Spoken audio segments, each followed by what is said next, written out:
The views expressed and the opinions given by the individual host and their guests do not necessarily reflect those of Para X, its affiliates, or its sponsors.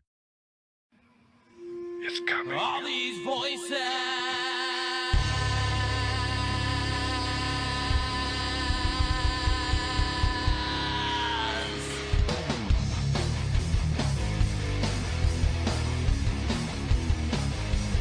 All these voices. All these things you can't explain. All these painful memories. They keep haunting you and daunting me. It's just a ghost of you and me. It's just a smoking gasoline. It's just a ghost of you and me. Of you and me.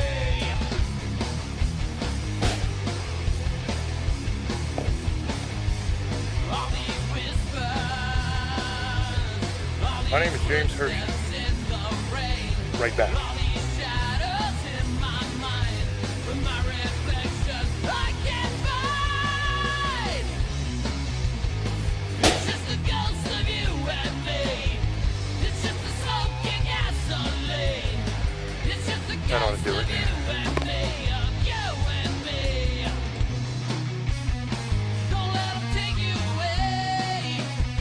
Don't let 'em bring you down inside. It's just the mirrors in your mind. Don't let 'em bring you down.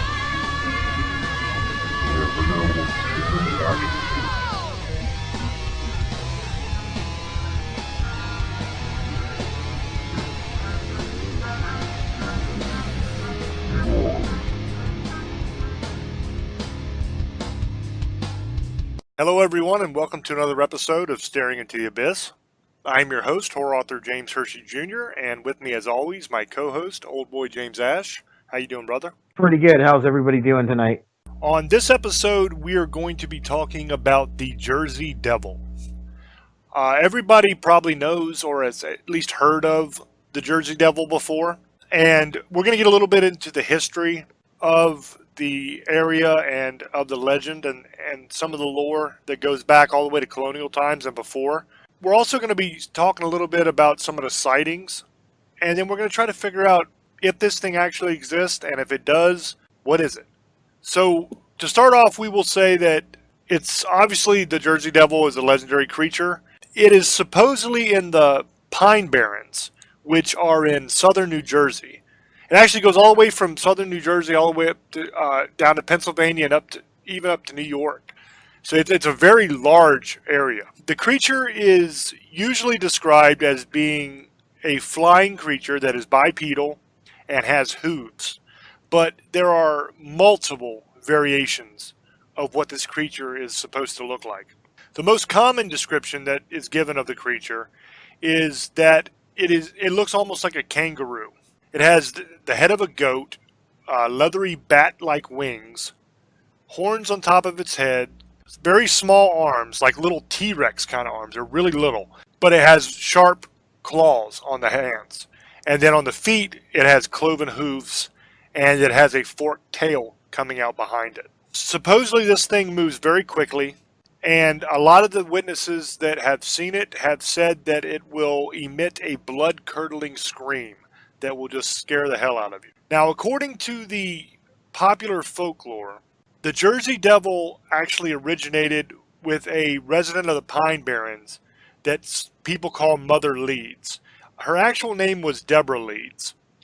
Now, according to the legend, Deborah Leeds had 12 children, and she found out that she was pregnant with the 13th child, and she didn't want to be pregnant again, so she cursed the child.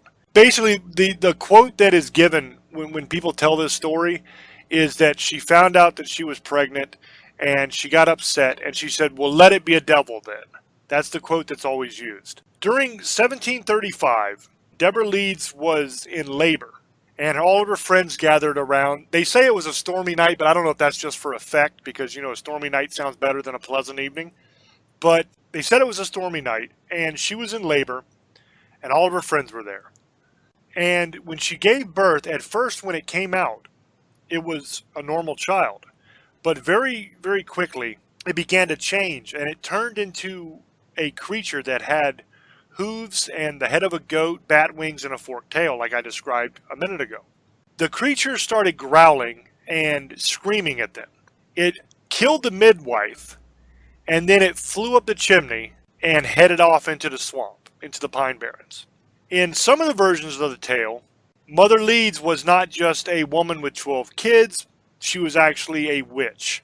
And the father of the baby that turned into the demon monster was actually the devil in some versions of this story. There's also some versions that state that after all of this happened, a local priest tried to exorcise the creature from the Pine Barrens. And on another version, once the exorcism happened, the creature started to kill local children. But those are the legends of how it began. Now we're going to talk a little bit about the Leeds family that Deborah Leeds came from. Prior to the early 1900s, and before all the sightings that happened during 1909, the Jersey Devil was actually referred to as the Leeds Devil, or some people called it the Devil of Leeds.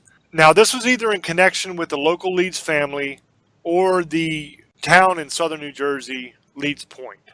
A lot of people think that it comes from the family because they say that Mother Leeds was Deborah Leeds, and that Deborah Leeds' husband was named Japhet Leeds, and he actually named 12 children in the will that he wrote in 1736. So they're saying that fits the legend that they had 12 children that were named in the will, and that baby that turned into the Jersey Devil would have been number 13. So that fits the legend. And they also lived in the Leeds Point, which is now, I believe, Atlantic County, New Jersey, which is the location of where the majority of these Jersey Devil stories come from. Now, there's also theories, one by a guy named Brian Regal, who is a historian at Keene University, that Mother Leeds wasn't based on simply one person, but was based on a bunch of different women that were made up of all these different colonists in colonial southern New Jersey. There's all kinds of theories on this. One of my favorites, and that is very, very interesting, has to do with one of our founders, actually, Benjamin Franklin. And basically everybody knows that Benjamin Franklin published Poor Richard's Almanac. And he did a whole bunch of other things, obviously. But one of the things he did was he was a printer, and he published this almanac. Well, one of the Leeds, named Daniel Leeds, he was actually Benjamin Franklin's competition. He published his own almanac, and he was in competition with Benjamin Franklin, and they were both trying to sell these books that they were publishing. And a feud developed between them. And Benjamin Franklin started this rumor and started referring to Daniel Leeds and his whole family, actually, as monsters, and calling him the Leeds Devil. A lot of people are theorizing that is actually where the legend of the Jersey Devil comes from. It was all started by Benjamin Franklin, who started a rumor about this guy who was his competition and tried to discredit him and make him look bad by calling him a monster and calling him the Leeds Devil. And that actually turned into legends of an actual Leeds Devil in the area that was, killing kids, killing livestock, all that kind of stuff. But it was all because Benjamin Franklin was pissed off because this Leeds guy was selling almanacs, and he was trying to sell almanacs, and he wanted to be the number one almanac guy. And this Leeds guy was giving him a run for his money, so he was trying to discredit him and make him look bad. Now, Daniel Leeds' third wife had 9 children.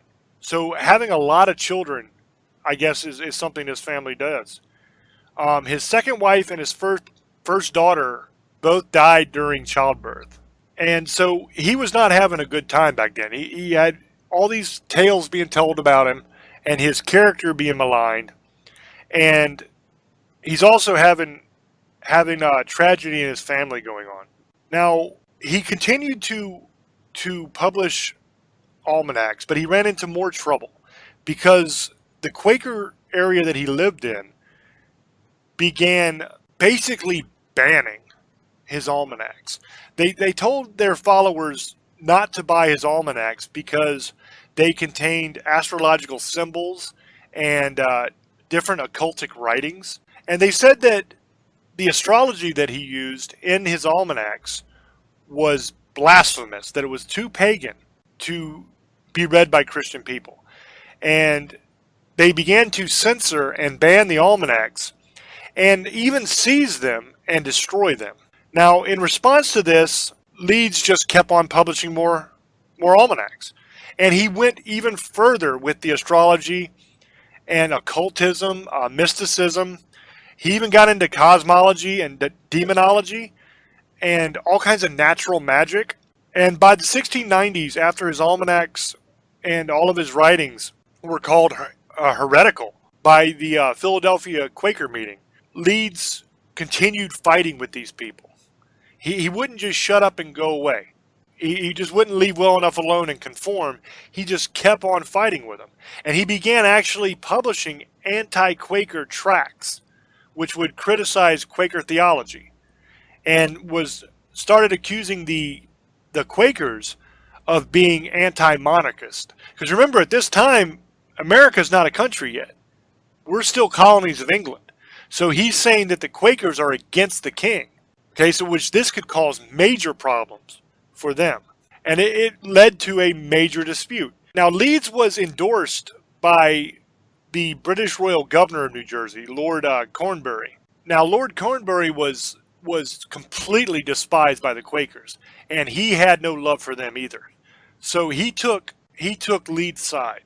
But the Quakers, they didn't take his side, obviously. They hated him. They thought he was blasphemous and a devil worshiper, basically, by this point. Now, they considered Leeds a traitor for helping the crown and for rejecting the Quaker beliefs and turning his back on God, is what they thought.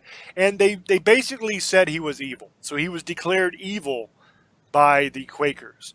Now, during 1716, Daniel Leeds' son, who was named Titan Leeds, it's a pretty cool name, right? Titan Leeds.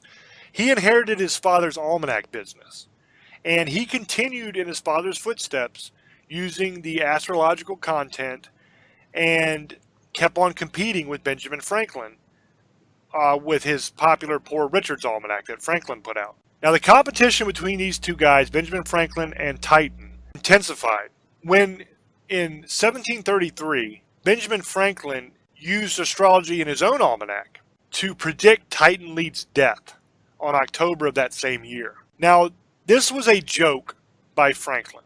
Granted, it was at Titan Leeds' expense, but it was a joke, and it was meant to boost the sales of his almanac and be a little trash talk.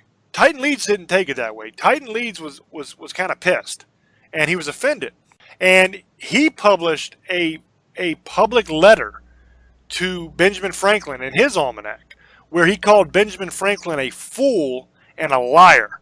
Okay, now Franklin came back again, and he published a response, and he mocked Titan Leeds and mocked his outrage, and he suggested that, in fact, Titan Leeds had actually died in accordance with the prediction that he made in his other almanac, and that he was dead and writing his almanacs as a ghost, and that he had been resurrected from the grave for no other reason than to haunt and torment Benjamin Franklin. Now, he kept calling him a ghost in almanac after almanac, and it kept on even after Titan Leeds died in 1738. It just kept going. Now, Benjamin Franklin, part of this was he started telling stories about the Leeds devil that would be lurking in the pine barrens, and it would do all these horrible things like steal children and go onto farmers' lands and ruin their crops and take their livestock and all these things. That's where those stories originated, was with Benjamin Franklin telling little lies and little stories about Titan Leeds. And before him, Daniel Leeds, but then his son Titan after his son took over. Now, we know that this is true because we can see it in the almanacs. It's all there. But whether that's the actual source of the Jersey Devil or whether it's just a coincidence, I'm not sure, but we'll try to examine that a little bit later. Now, by the late 1700s and definitely by the early 1800s, the Leeds Devil had become a legendary monster. Okay, it was like a ghost story that was told around the fire in the southern New Jersey area. And all the way up into the mid-19th century, a bunch of stories continued to circulate in the area about the Leeds Devil. that it was this monster that was wandering the Pine Barrens. It became a local legend, so to speak. Now, it became the Jersey Devil after that. They changed the name of it during the early 20th century. But it's the same creature. Now, references to a Leeds Devil appeared in earlier printed material all the way, like I said, back in the mid-1800s. Now, during 1856, the Atlantic Monthly published an article that detailed the Leeds Devil folktales that were popular in the Pine Barrens. A newspaper from 1887 described sightings of a winged creature referred to as the Devil of Leeds. Remember, like I said earlier, those two names are kind of interchangeable.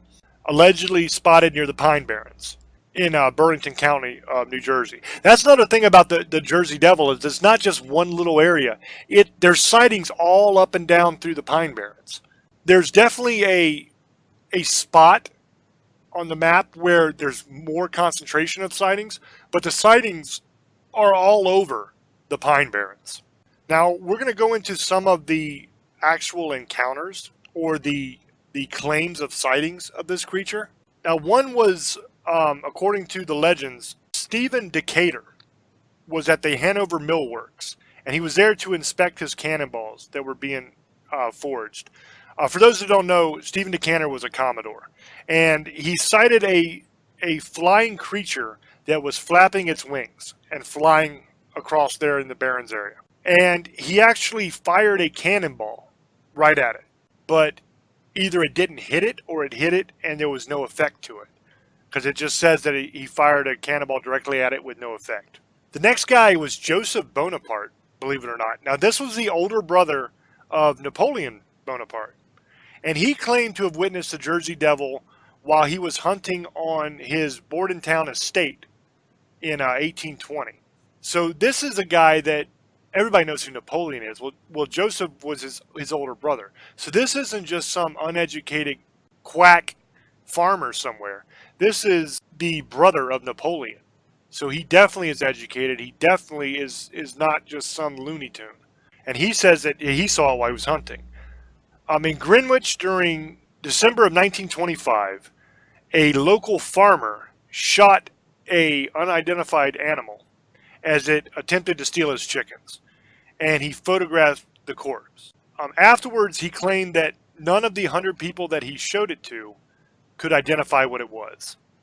On June 27th of 1937, there was an unknown animal with red eyes that was seen by the residents of Downingtown, Pennsylvania, and it was compared to a Jersey Devil by a reporter for the Pennsylvania Bulletin.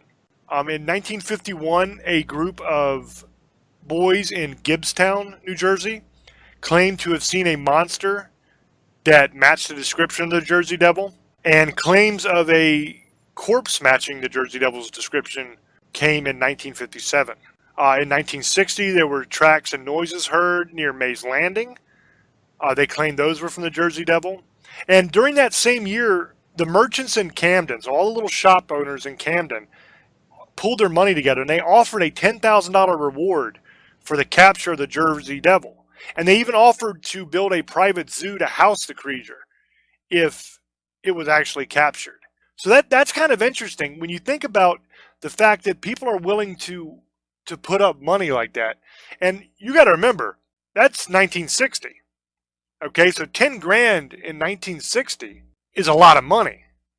A lot more than it is now. 10 grand now is not a whole ton of money. I mean, just, it's a lot of money, don't get me wrong, but it's not unbelievable money. But in 1960, $10,000 went a whole lot farther. In 1960, it was what, a nickel, a dime, something like that for a gallon of gas? I don't know. Prices were a lot different then than they are now. So $10,000 would really go far. And here they are offering 10 grand if somebody could capture this thing. And then they also offered to build a zoo. There was also times when there were posses that were sent out after this thing. So people believed in it enough and thought that it was credible enough to actually round up posses of people and send them after this creature to try to kill it. Now, they were never successful, obviously, because we're still talking about it today. But the fact that they would send people out to try to get this thing was pretty interesting. Now, there's a whole lot of other sightings here also. I'm not going to go through every single one of them, but I want to talk a little bit real quick about what the Jersey Devil could be, because it's obvious there's something there. There's something that people are seeing. Now, whether it is the Jersey Devil that comes from legend that everybody describes, if that's what they're actually seeing, or whether it is a natural animal that is being misidentified, or what, I'm not sure. But some people think that it's a sandhill crane. They think that's what people are seeing. Other people think that it is mass hysteria. You always get that one, though. Every time there's one of these sightings, a bunch of people see something, that's one of the things that the skeptics always say, is that it is always mass hysteria. And it's almost never mass hysteria. I'm just going to let you know that right now. I think that's kind of one of those things they say that has no bearing on the truth. But some people think that it's the sandhill crane. I actually, myself, I tend to think it's something else, because the great horned owl is in that area. Now, the great horned owl is a large owl. When it spreads its wings out at you, right? When it spreads its wings fully, it's close to 9 foot wingspan. That's a big owl. So you got to think, owls come out at night. Most of these sightings of the Jersey Devil happen at night. So people are walking along somewhere, out hiking or camping or whatever, and something swoops down at them out of the trees, because that's what happens on these sightings of the Jersey Devil. The majority of times people see it, it's swooping down out of the trees, either at them or in the area they are, and getting away. So they're seeing it for a second or two as it swoops down or out of the trees and disappears. Now, the great horned owl will swoop down out of the trees, and it will swoop down out of the trees right at you, because for whatever perverse and just mean reason, the great horned owl really enjoys scaring the hell out of people. There are so many accounts of the great horned owl swooping down and flying right at somebody and just freaking them out, and they got to jump down on the ground and roll and try to get out of the way. It's happened a lot of times that people have reported. So that's one thing that this thing likes to do. He likes to swoop down, and he likes to scare the hell out of people. He's a lot bigger than a normal owl. So when you see this thing come at you, you're not going to be thinking, this is an owl. It's just a bird. No big deal. You're going to be thinking, oh my God, what the hell is that giant, scary looking thing? And when light hits its face, a lot of times the eyes of the great horned owl will put off a red eye shine, because that's what it looks like when light hits its eyes sometimes. It's not the only creature out there that does that. There's other animals that the exact same thing happens. When the right kind of light hits their eyes at the right angle, it appears glowing in red. That's why you have so many reports, I think, of a lot of these creatures having glowing red eyes, is because I think in a lot of those cases, it's misidentifying an animal. They see the glowing red eyes and they automatically think some kind of monster or demon, when in all reality, that's just a trick of light that happens with a lot of different animals on this planet. It can even happen to human beings sometimes. When light hits your eyes correctly, they can appear red. I mean, everybody remembers that's a little bit older, in a time before cell phones, when you actually had to take pictures with a camera. And you would take pictures, and you would be all happy. You would go and you would pick up your pictures. You drop them off and you wait a week or two or whatever. Or sometimes you go to the 1 hour photo if you had the extra money, and you pick up your pictures, and you'd have them in your hand, a big pile of pictures. And you'd be all excited and happy. And then you start looking through your pictures. Oh, look, here's a picture of Uncle Earl as a demon, because he would have these crazy red glowing eyes, and he would look like Satan himself. So it happens not only to animals, but also to people. We have the glowing red eyes sometimes when light hits it correctly. So I think, my opinion is, a lot of these, now I'm not saying all, but a lot of these sightings, I think, are the great horned owl that is just being misidentified. People see it for a second or two, it comes right at them, it scares the hell out of them. The only thing they can remember is giant wings, flapping, glowing red eyes. And their mind forms this tale of some scary creature. It's not mass hysteria because it's in response to an actual thing that happened to them. These events happened to these people, I think. But their interpretation of what it was they saw, I think, is just a little off. Now, that's my personal opinion. I don't believe the story. I'm sorry, I just don't. The idea that some chick had 12 kids, now that's not out of the realm of possibility. We know that that's factual because we have documented evidence that Deborah Leeds had 12 children. Okay, so I believe that. She had 12 kids. But to think that she had 12 kids, and because she got pregnant with another one, she said, let this one be a devil, and then it came out as a normal baby and turned into this devil monster and flew away? Come on, man. There's no way that's true. There's no way that legend is true. It's silly. And I'm a guy that believes vampires exist. I'm a guy that believes in a lot of these creatures. But that's a silly story. It's not true. I'm sorry. It's just there's no way that's true. That legend is ridiculous. Another little red flag for me on this is whenever you have a description of a creature and they say that it has the body of this and the head of this and the feet of this, whenever you hear that, two things are happening here. One of two things. Either one, you know immediately this is horse pucky, it's made up, it's not real. They're just taking a bunch of different parts of scary things and putting it together to make a scarier thing. So it's not real. The other thing you think in that situation is it resembles those animals and they are just using it as a reference point to describe what they saw. That's also possible. But the majority of times when you hear the head of this and the body of this and all this, that is not true. Okay, that part of the legend, and it happens in a lot of these different legends, that part of the legend is storyline, basically. It's there for dramatic effect. That's there to make people go, ooh, that's a scary sounding creature. That's all that is. It's not real. I don't put any kind of credence or stock into that at all. So when I hear that it has, it's a kangaroo-like creature and it has the head of a goat and this and that, I don't believe that. I think it's ridiculous. Because why would a creature have the head of a goat, the body of this, and the foot of this, and the tail of this, and the arm of this? It makes no sense. That's not how animals are made. You don't look at a monkey and say, oh, there's a creature there, and it has the head of a whale and the legs of an ostrich and the butt of a baboon. It's not real. Each creature is individual. It's made by God to be what it is. So he's not going to take spare parts from all these different creatures and plop them all together. At least not usually. Now, I guess there are exceptions. You do have the duck-billed platypus, which is a silly-looking creature that looks like a beaver, basically, with a duck bill. So that's kind of weird. So I guess there are examples in nature where there are little weird things like that, but nothing as dramatic as what we're describing here. This is just a little bit too far out there for me. So I don't believe that at all. I don't believe that description. I think it's silly. I don't believe the legend. I think the legend is silly. Do I believe that there is some kind of creature in the Pine Barrens that's stalking the Pine Barrens? I think there's something there. Now, I think the majority of these things are by the great horned owl. Like I said, I think that there's people seeing that and not realizing what they're seeing and thinking it's something else because they've heard the legends. I think that's the majority of it.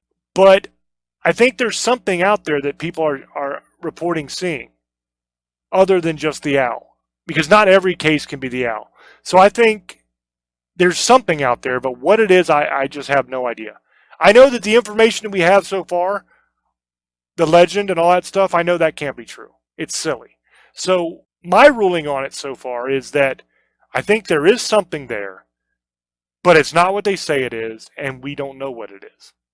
There's not enough information yet. That's my ruling on it. I'm going to throw over to Old Boy and see what he thinks. Old Boy, go ahead, brother.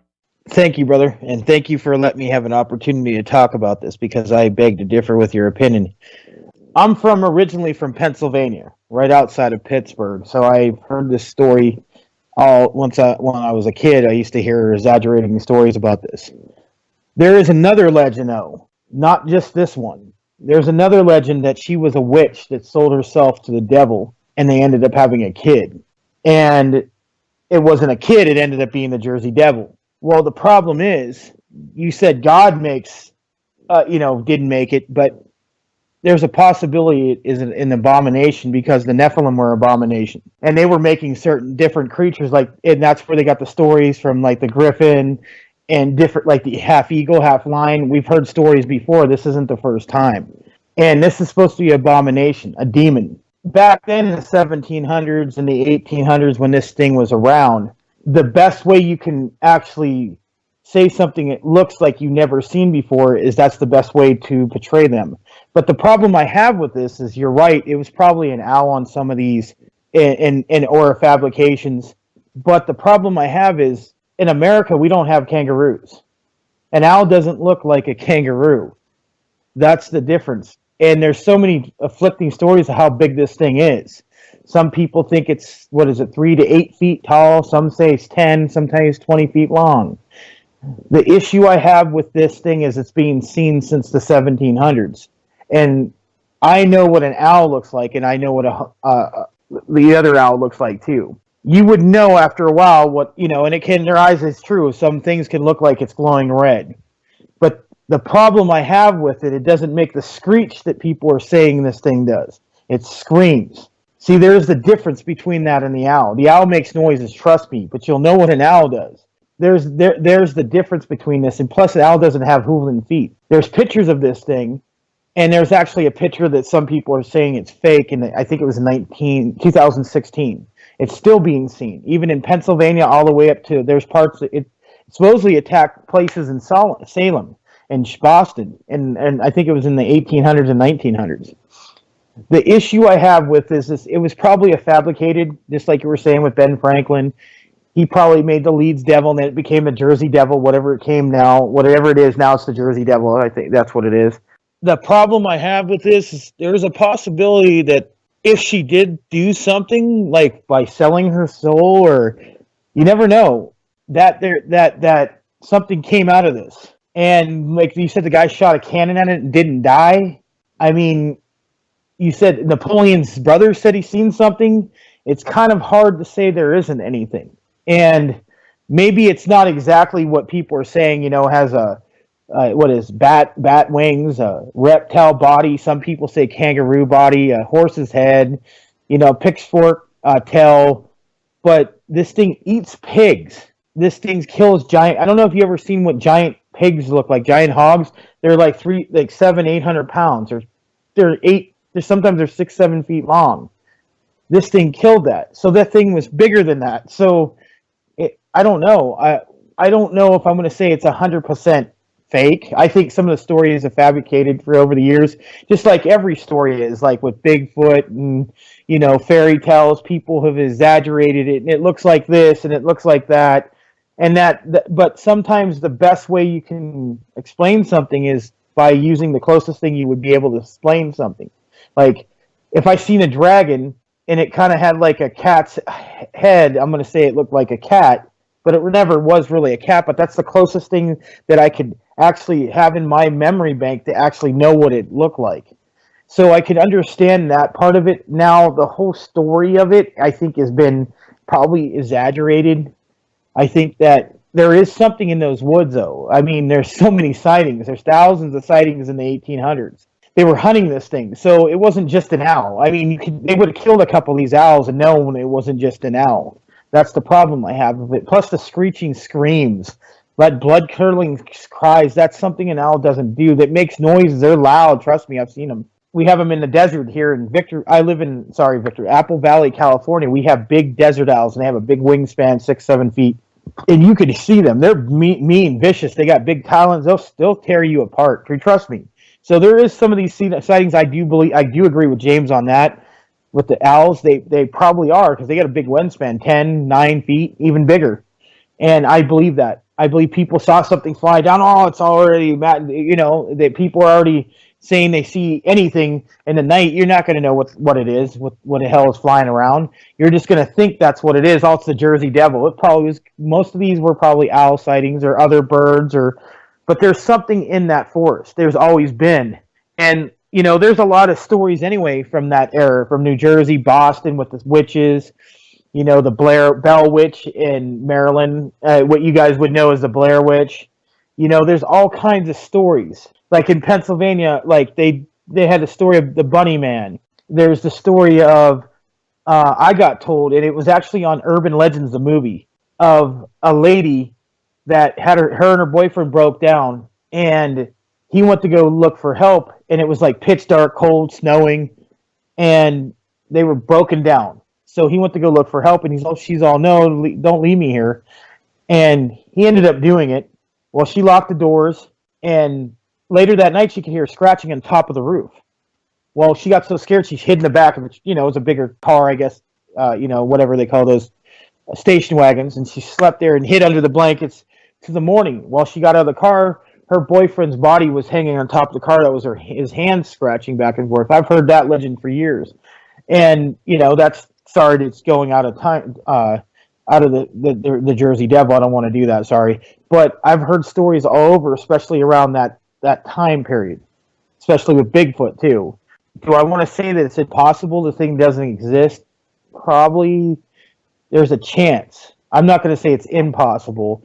I don't think it's exactly what people are saying either. I think it's something else. I think it's maybe some kind of freakish, morbid, I don't know, maybe what they call a mutated creature or something.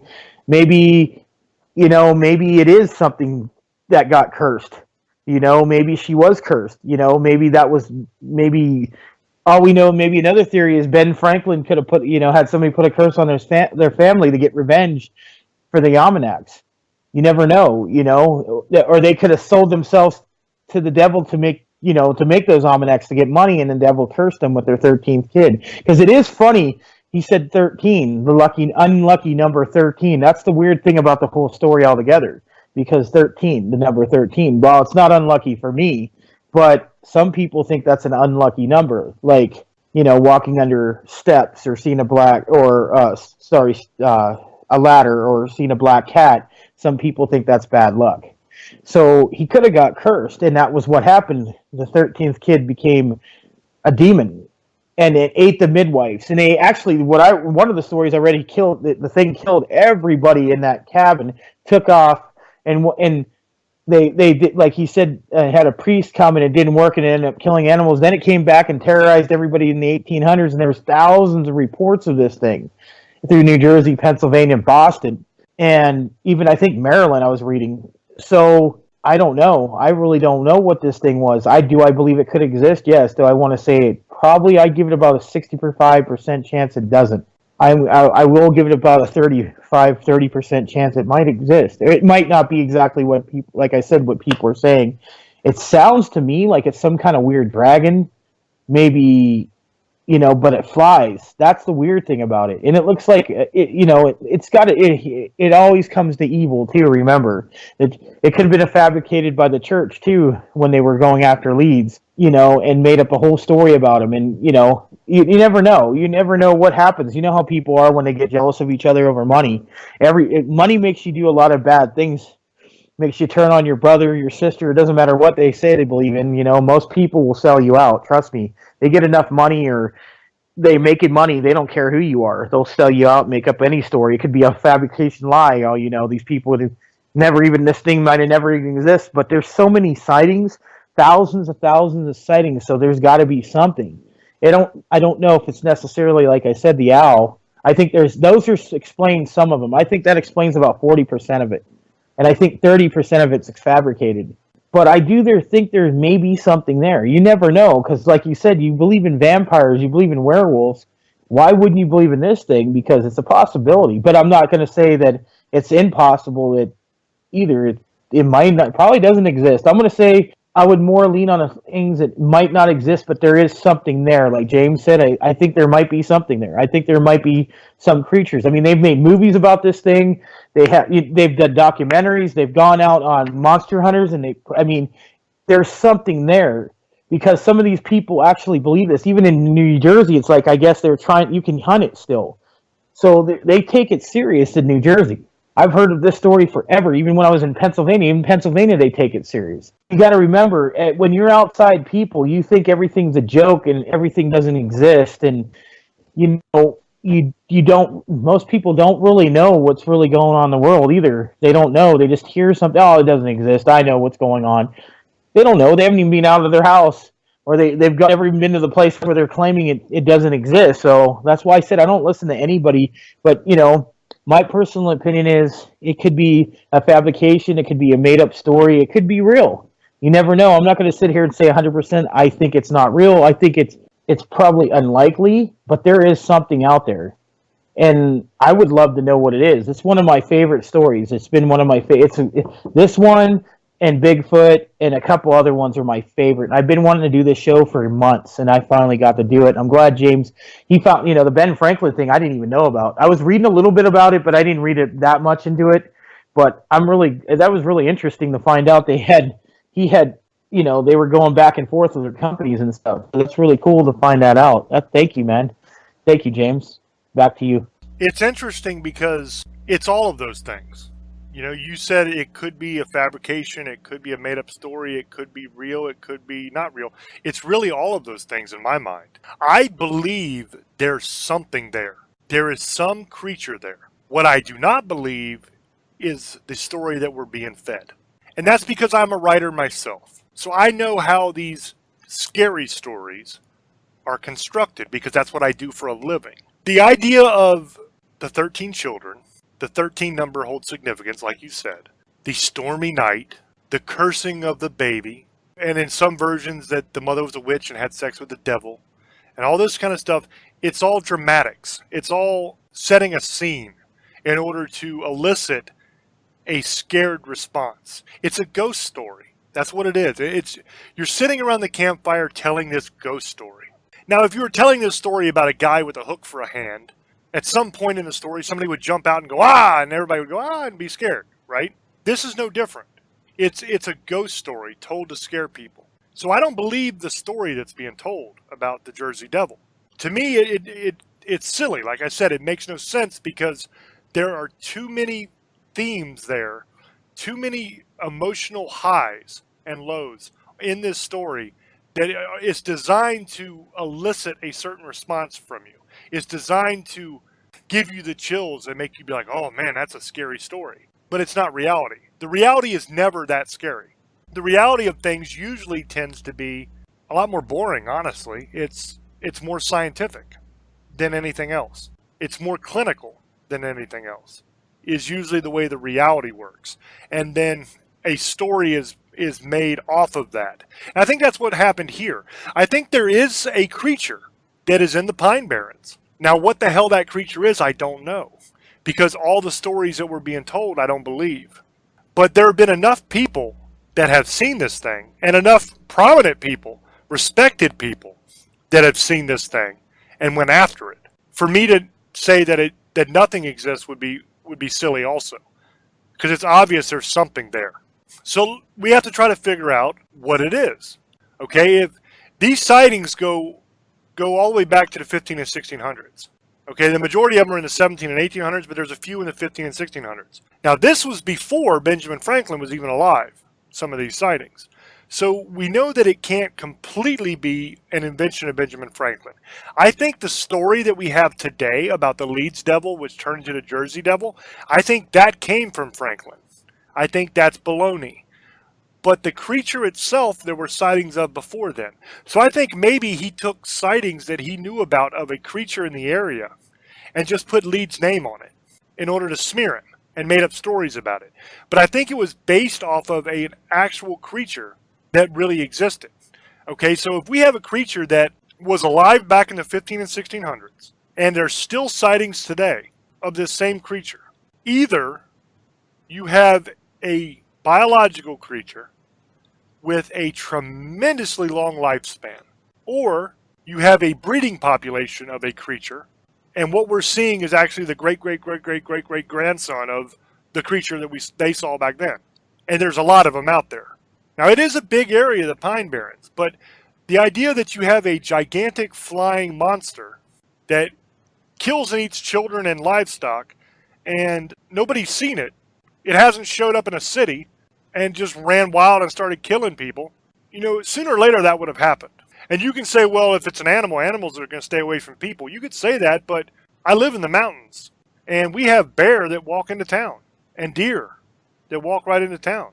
I was standing outside talking to my brother in town one day, because I live up in the mountain, but he lives actually in a small town.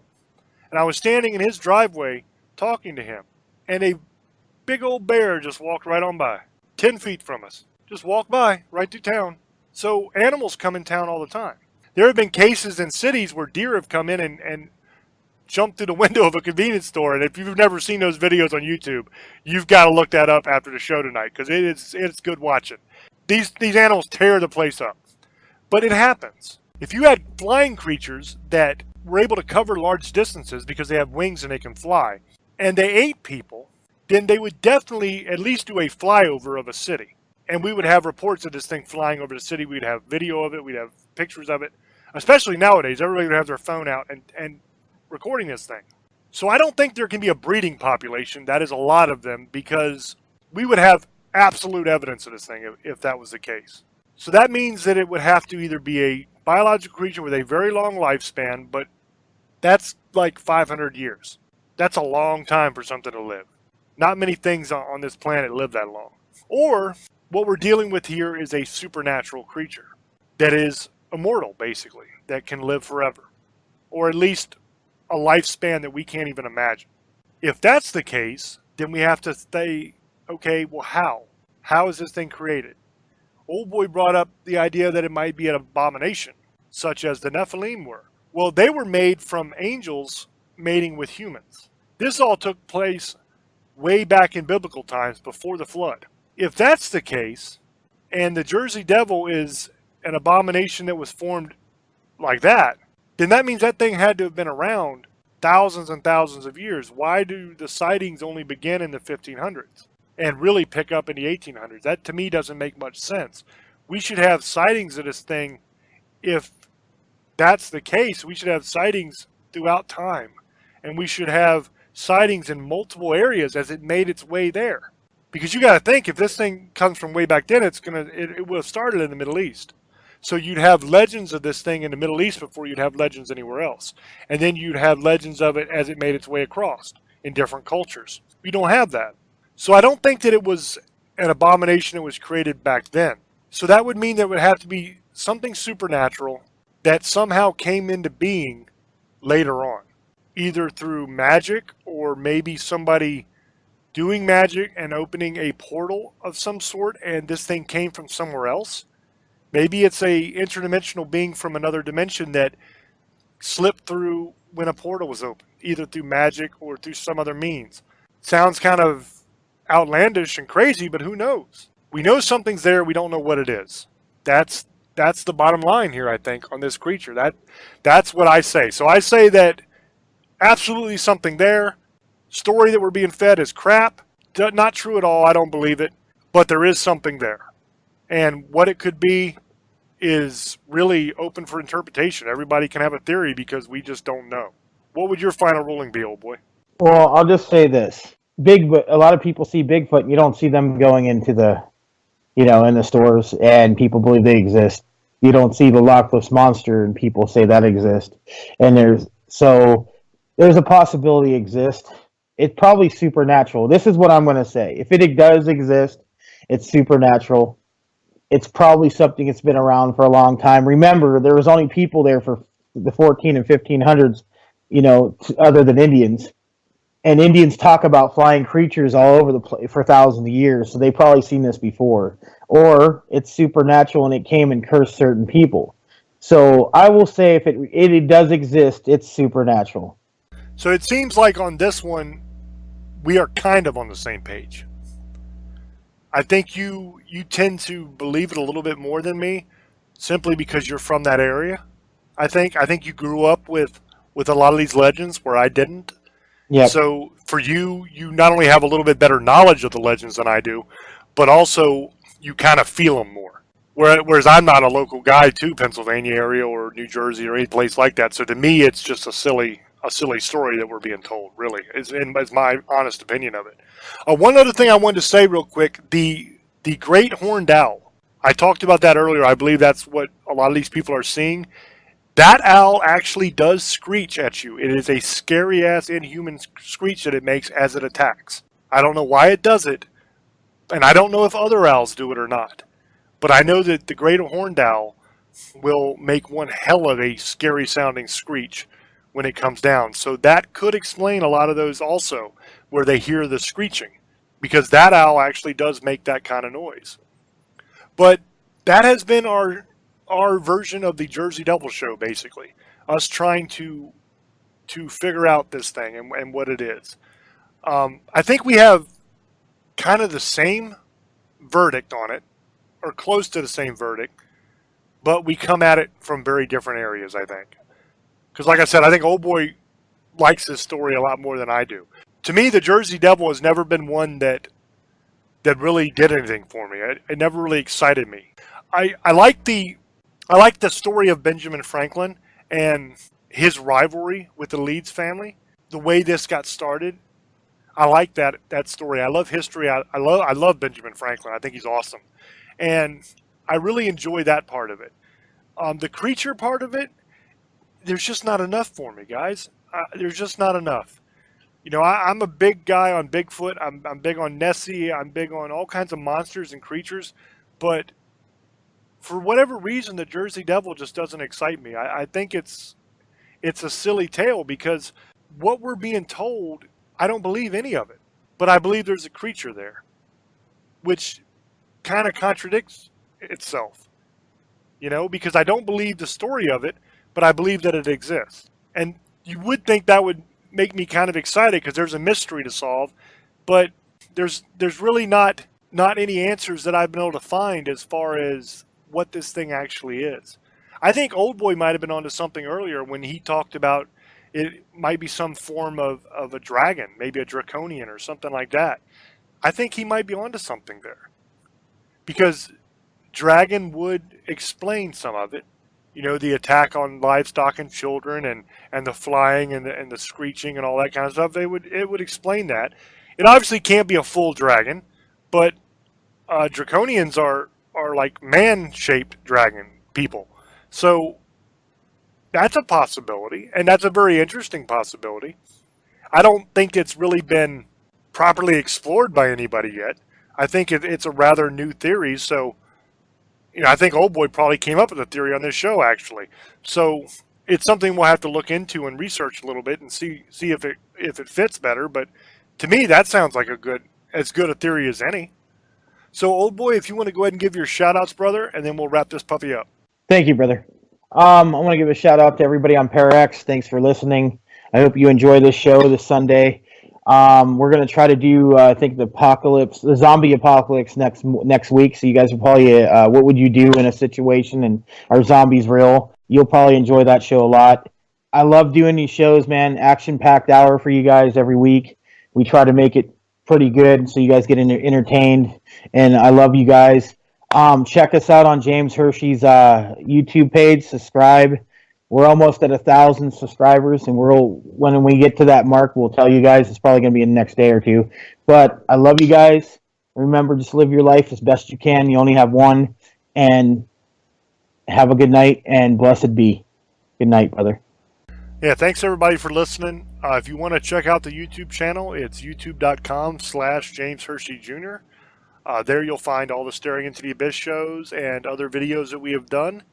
So please check that out. It's completely free. You can subscribe to the channel so you never miss anything. And thank you guys so much for listening. Thank you for all your support. We love you very much. Until we speak again, love many, trust few, and do harm to none. We love you. Bye-bye. All these voices.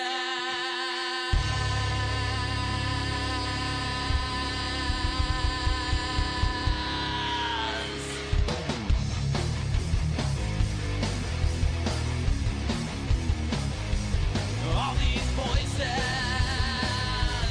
all these things you can't explain, all these painful memories, they keep haunting you and daunting me.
I am horror author James Hershey Jr.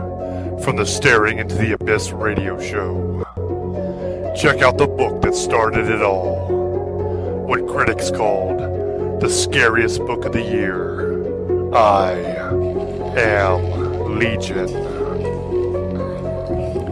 And if you're still breathing, check out the other 2 books in the series. The Surrogate of Souls and The Rise of the Revenant. These books will scare the hell out of you. That I promise.